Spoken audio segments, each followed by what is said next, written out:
गौरी के ललना झूले डोलना देवत्व नेवता। गौरी के ललना झूले डोलना देवत्व नेवता।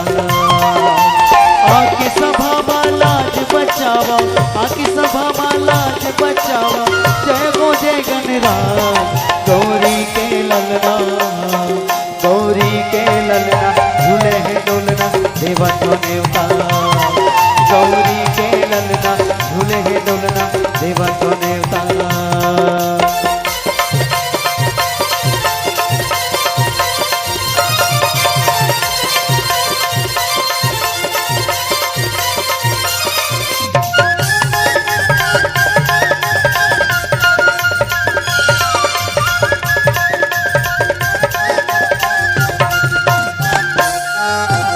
धूप कपूर के आरती साजे माथे लगावो चंदन।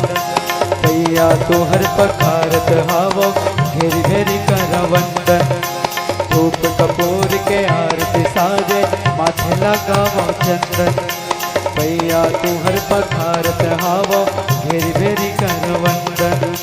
तुहर छोड़ कौन हरे बिगनला, तुहर छोड़ कौन हरे बिगनला, जय गो जय गणराज। गौरी के ललना, गौरी के ललना झूले डोलना देवत्व देवता।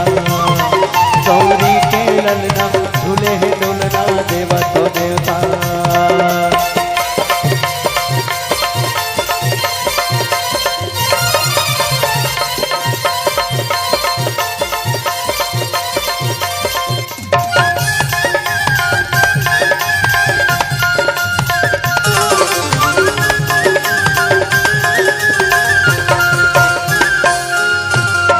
माता तोरे पार्वती है, पिता है शंकर भोला। अर्चन वंदन तुहर करत हो भेजतो देवता तोला। माता तोरे पार्वती है, पिता है शंकर भोला। अर्चन वंदन तुहर करत हो भेजतो देवता तोला। तुहर छोड़ कौन हरे बिगनला, तुहर छोड़ कौन हरे बिगनला, जय गो जय गणराज। गौरी के ललना, गौरी के ललना झूले डोलना देवत्व देवता। गौरी के ललना झूले डोलना देवत्व देवता। गौरी के ललना झूले डोलना देवत्व देवता।